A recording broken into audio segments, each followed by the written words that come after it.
Welcome to Digital Asset News. Take the top stories in cryptocurrency and digital assets and break it down into bite-sized pieces. Today we've got a lot of stories to go over.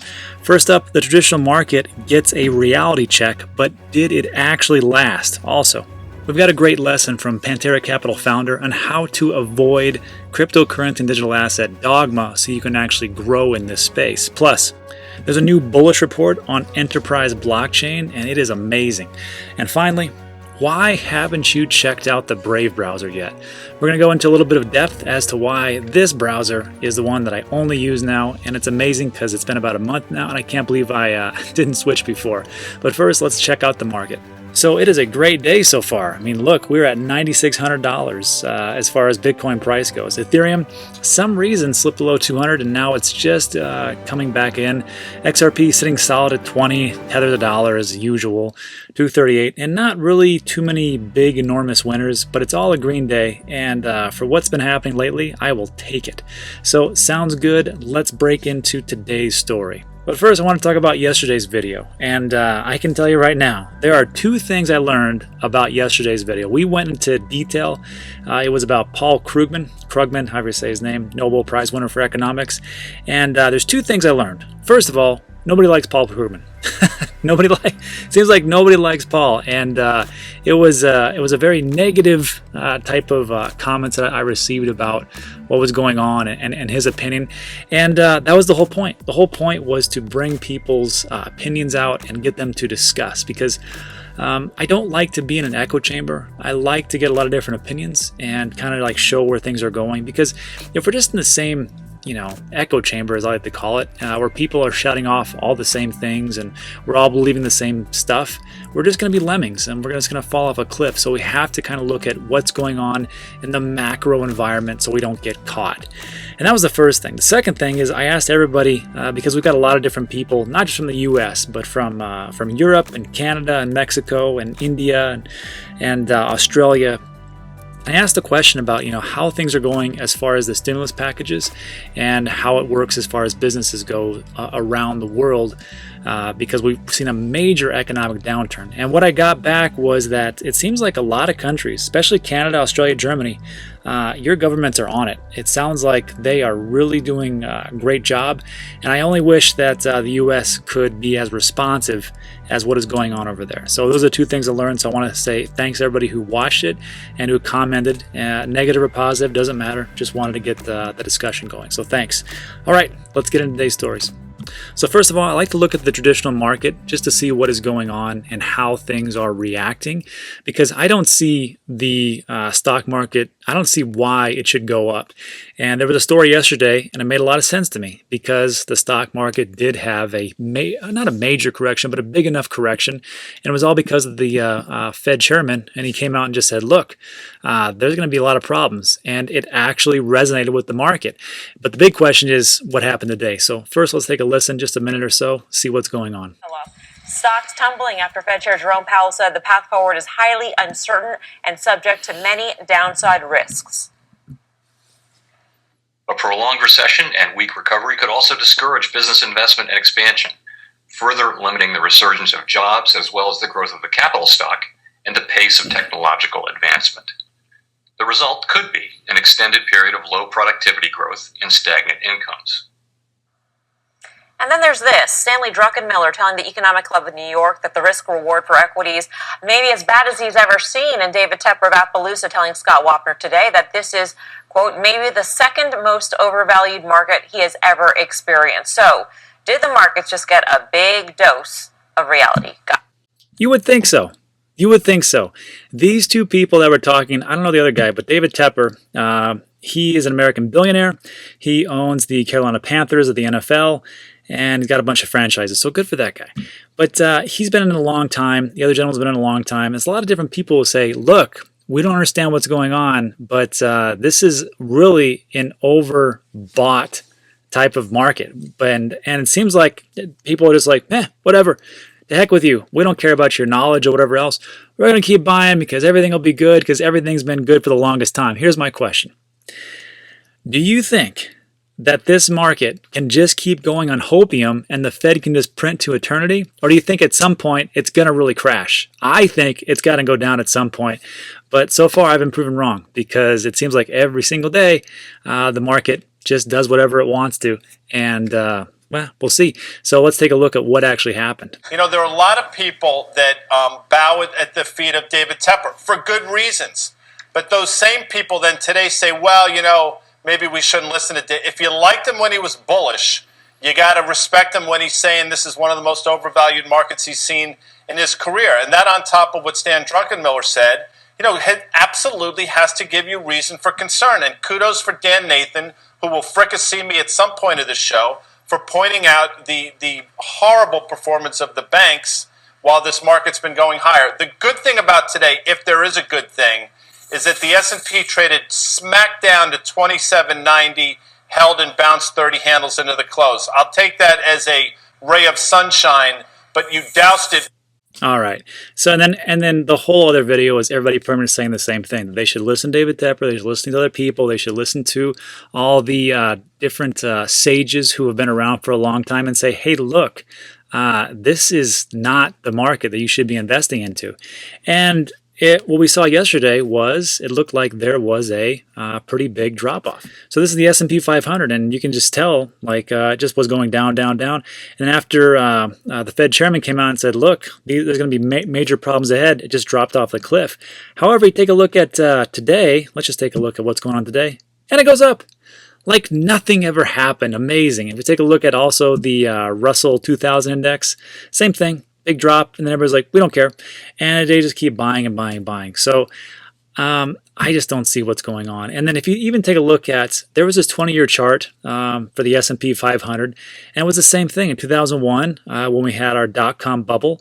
It would just go up to infinity, and then it would drop off a little bit, and then people were like, no big deal. It bounced up for a while, and then it dropped off the cliff. And then we had an economic recovery, and the same thing happened during the housing crisis. It dropped off a little bit, and people were like, we're going to be fine. We're always fine. And then it goes up a little bit, and then drops off a cliff. And the same thing is happening again right now. So I don't get it. I mean, correct me if I'm wrong in the comment section, and I know that there's a difference between the economy and the traditional market. Economy is what's happening right now, and the market is what's going to happen in the future. But if you're going to play your bet and just bet on the future, like how far forward are you betting? Like 3 years, 5 years, 10 years? And you're just like, no, it'll just go down, no big deal. So my thoughts again, I don't see the optimism in the stock market. Even the Fed came out and said, you're going to get wrecked. And for me, I'm just going to dollar cost average my way and let it all go down and just ride on the way down, right on the way up until I hit my price points and then sell as a percentage. Now, I will tell you this. There's one thing that does concern me. My friends are telling me to invest in stocks. They know absolutely zero bupkis on stock markets and everything else. But they do know one thing, and it's because of the thing that I talk about. It's buy the dip. Buy the dip. But they don't understand that big dip is coming like we just talked about here. So they're just telling me, hey, you gotta invest right now. It's really going down. This is the time. I'm like, no, it is not the time. You're crazy. Just wait. It's going to go down even more, especially and we just saw that the unemployment rate just jumped up like 2 or 3 million. I think we're over 30 million. Check me in the facts, but I believe that's what's going on, and we're only going to see more, and it's going to be, I think, more than the Great Depression as far as the unemployment rate, and we've reached it rapidly faster than any time in history. So I just don't see how we can keep going. Anyhow, that's it for that. Let's move on to our market. So this was a good story. It was about Pantera Capital founder and what he learned from missing out on Ethereum. So Dr. Stephen Waterhouse, founding partner of Pantera Capital, says his biggest regret as a VC is not investing in Ethereum in the ICO. Waterhouse is not a dumb guy. He received his doctorate from Cambridge back in '97, and he listened to a lot of Bitcoin maximalists. And when they asked him about his biggest mistake as a VC, he was instantaneously just said, look, it's Ethereum. He had the opportunity to invest in its ICO, but his proximity to the Bitcoin core team marred his judgment. And he talks about, why it was a bad idea. And states here the regret is understandable because the crowd sell price of Ether was $1. $1. Can you imagine that? $1, and then it goes up to, I think the high was like 1,400 somewhere around in 2017. Right now it's at 200, but still, 200x. It's not a bad price action, I would say. So he goes on to talk about and say, hey, despite chronic delays, which have become almost a feature of Ethereum development, also on Cardano, Dr. Waterhouse still believes it to be the strongest project based on the number of developers involved. He states, I still believe in decentralized smart contract platforms, so do I. And I think that Ethereum is still a leading example of that from a development standpoint. If you've been to DevCon versus any other developer conferences, you'll see in person what I mean. There are orders of magnitude more developers working on Ethereum. So here's my question. I have never been to a developer conference. Personally, just haven't gone. But if you have some kind of knowledge about, like, yes, the Ethereum developers are super active and they're all over the place, then that would be, just drop it in the comment section, because I don't know if that's even remotely true. It could be. I've only heard great things about the Bitcoin Core developers, but I could be wrong. And then my thoughts about it is this. I just want to stress something. Cryptocurrency and digital assets ecosystem, it's changing. When I got in 2017, which somebody pointed out in the comment section, hey, pal, it's not that long. You've only been in for 3 years. Yeah, true. But, I mean, some people have been in for 10. Some people have been in since 2009. Good for them. But I will just tell you my experiences, and that is that when I came in 2017, it was like you were getting into a gang. Essentially, you're like, which side do you want, man? Are you Bitcoin? Are you Ethereum? You're not one of those XRP people, are you? And it was just savage. And when I first came in, I was like, Bitcoin all the way, because that's what everybody tells me. And XRP, it's a banker's coin, boo.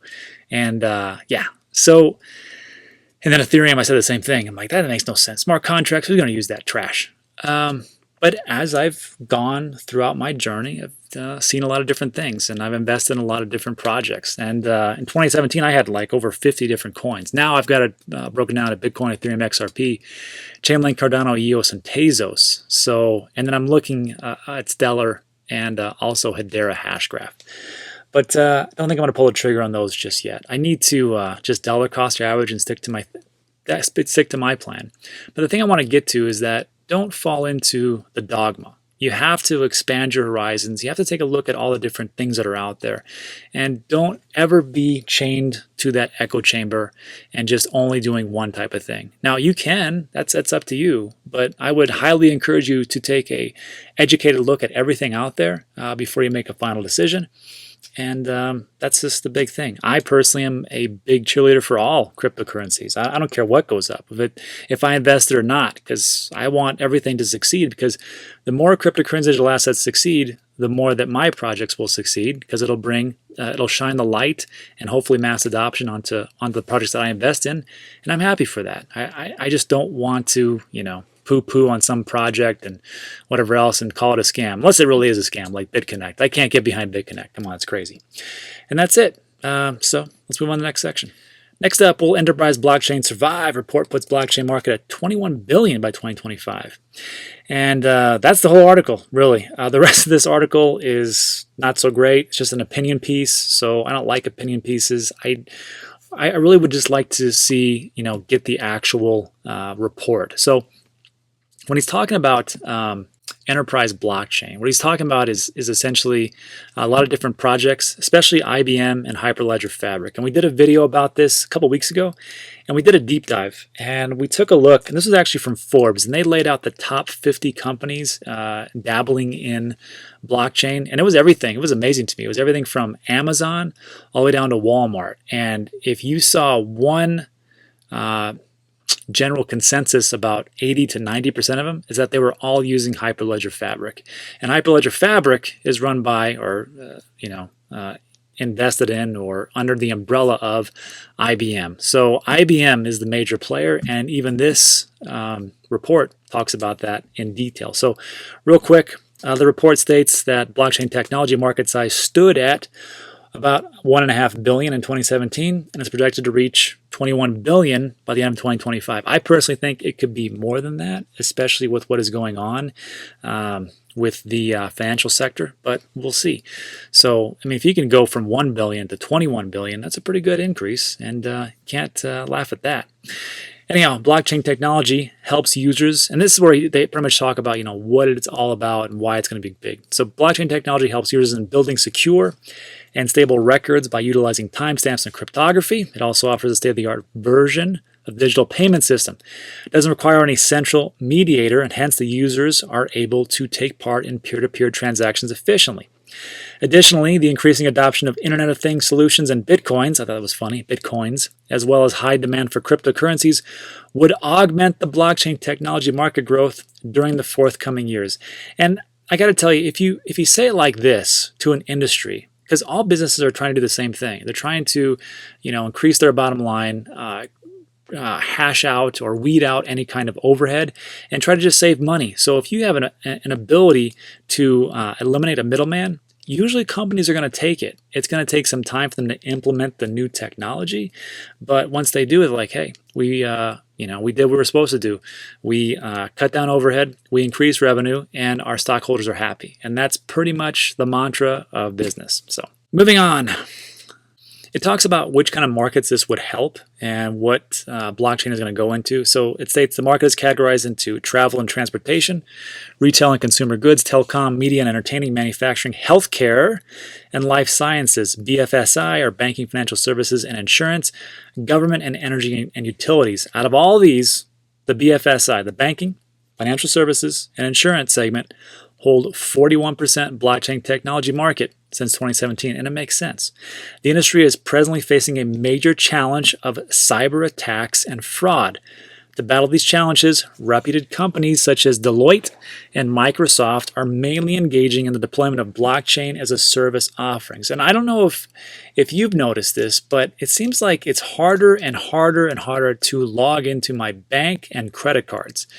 And I don't know if it's because there's so much hacking going on, so much different things going on behind the scenes, but if they have a problem with losing money because of hackers, wouldn't it stand to reason that they would try to use something that is a little bit more secure than the 20 or 30-year-old system that they built everything upon as far as banks go? And don't even get me started with SWIFT. So I think it's a win-win situation. If they want to not get hacked so much and cut costs, why not just use blockchain in an enterprise type of situation? And then lastly, it states IBM is considered to be one of the most, the dominant companies with the highest share in the market. So why did I tell you all this? Well, I mean, you could go and invest in IBM. I personally am not going to do that because I don't like to invest in traditional companies, although Tesla's looking pretty good to me. But guess who IBM partnered with? They partnered with Stellar, and they actually built their world wire on Stellar. And we talked about this in that video that I just talked about, and we took a look in detail. Now, I will say this, that this video is over a year old, but I believe this partnership is still in effect. I believe that Stellar is still working with IBM. Correct me if I'm wrong in the comments section, but they chose Stellar for a reason. And to me, I'm not invested in Stellar. I'm invested into XRP. But I got to tell you, it's starting to look to me like to be a good investment would just be to hedge my bet and go, I'm going to have XRP because they're doing a great job with lobbying Congress and getting together with all those regulators. They even have their own corporate office in Washington, D.C. to get them closer to regulators. So they don't just do that because they want to educate people. They want to be in the discussion. And Stellar is the same type of thing. I don't know if they're actually there in Washington, D.C., but I will say this. Obviously, Ripple and Stellar have a history. Jed McCaleb, he left Ripple and took off. And of course, there's been some bad blood. But you know what else? You know who else has bad blood? Is the Winklevoss twins and Mark Zuckerberg from Facebook. If you ever watched the movie Facebook, you'll know that Zuckerberg and they sued him for a lot of money. But guess what happened when Facebook Libra came about? Well, the Winklevoss twins got called up by Mark Zuckerberg, and they had a discussion about cryptocurrency. And it's amazing how money will bring you together. So I don't know if that's going to happen, but I can see it definitely happening. If it makes money, it makes sense. And I think that I'm going to definitely look at Stellar because one could do one thing and one could do the other. Why not? Might as well hedge the bet.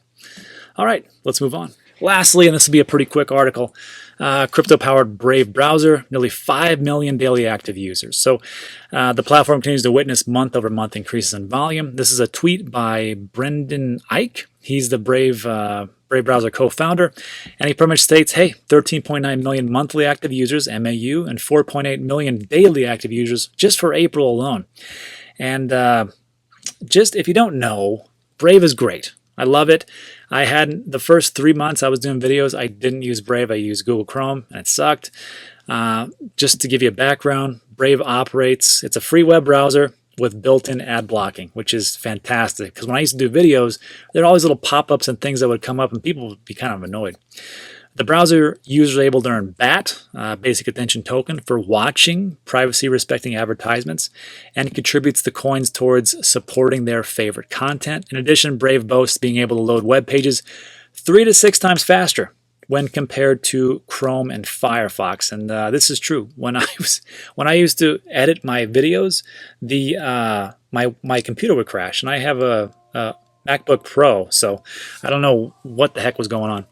So the question I'm going to have for you is just this. Why haven't you switched yet? Or why haven't you just at least checked it out? I'm just going to show you something. I'm going to open up a new tab, and this is what always comes up. Well, there's random pictures or whatever else, but I have the awards turned off because I can't buy time, and I'm sick of advertisements. But you can just see that this has saved me an hour that I would never have gotten back if those stupid ads were going and loading and slowing down everything. 201 HTTPS upgrades, I guess that's for more security, and 64,000 ads and trackers blocked. And that right there is worth its weight in gold, and it's free. So you can't beat that. And if you want to watch ads, God bless you, have fun. You can just turn on the option and off you go. I have a link in the description and you can check it out, and that's it. So that's it for today's video. I want to say thanks for sticking with me for the rants. I really appreciate it. There's a couple things I'd like to make mention. First off, if you're looking to buy a Nano Ledger, S or X, whatever you want to do, they're running a promotion. It's 50% off. All you got to do is just put in "We Are the Bull Runs" at checkout, and you get 50% off just like that. And I think the prices are, I think it's like $59 and $119 for either one that you get. So you're looking at like $30 and $60. So that's not bad. So if you want to do that, We Are the Bull Run. I'll have it in the description with the link so you can just check that out. Also, I want to say thanks to the supporters. If you don't know, there's a little join button below, and it's not much. It's not like you get anything special. It's just a way to like pretty much tipping. So like there's level 1, it's only a couple bucks. Level 2, they pay a little more. So I want to give a shout out to All Right Soft, myself, Holst, Dave Plummer, the straight talking guy. Check out his channel. Pretty good stuff. And then a new one, Grant Sharman. So I want to say thanks. So that's it for that portion. If you have time, stick with me for 2 more minutes and we're going to go over scam of the day. So real quick, scam of the day. Why did I do this? Because I was tired of hearing about people getting screwed out of their money. It sucks. So I just put this together and we would see all these different scams come up. So in the description of every one of my videos, you're going to see a section that's going to be titled Scam of the Day. You click on that and you're going to come to this handy dandy spreadsheet. And here are the 5 that continue to not die. 1, 2, 3, 4, 5. Yeah, and I don't know what's going on because before, we would report it and then people would go attack it. Not attack it, but report it, and they would get it removed. But these ones have been sticking pretty fast. They're like ticks. They just dug in. So maybe it's my fault for not bringing the attention up, and I'm slacking, or maybe it's something else going on YouTube. I have no idea. And I'm not even going to speculate because I have no information on that. All right, so let's deal with the things that we can change, not the things we can't change. So we're going to click on the link itself, and here we are. We've got our video, which looks to be kind of scammy already. But how do we know it's a scam? Well, we don't. So we got to take a look at the comments section. Ron Campbell, scamerific. Yes, I will send money and wait for you to send me 10x that amount back. Why? Why would you even? It's pretty good. And then, of course, a lot of people say it's scams. But just because, somebody like All Right Soft and Win Mullet and the Raptor are just a bunch of haters, maybe they hate the channel. We don't know.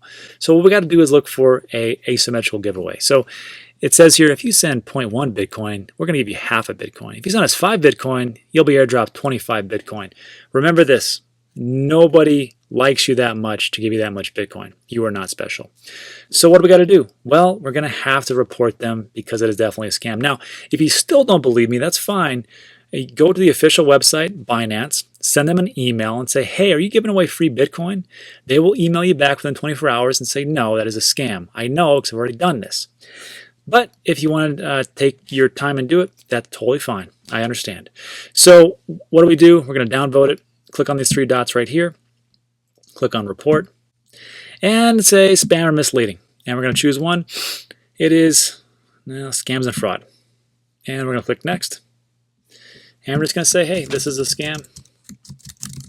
Binance does not do this. And it's okay if you misspell things, they'll get it. And click report and close, and that's pretty much it. So that's all you got to do. And there's 4 or 5 other ones that you can report on, and that would help me out a lot. And it would help out people who are coming to the space because they have no idea that this could actually be a scam. So thanks a lot, I appreciate it. And that's it for today's video. So if you like those videos, there's going to be 2 more going to pop up on your left and right. I don't know what they are, but viewed for your pleasure. And that's it. So thanks a lot, and I'll see you on the next one.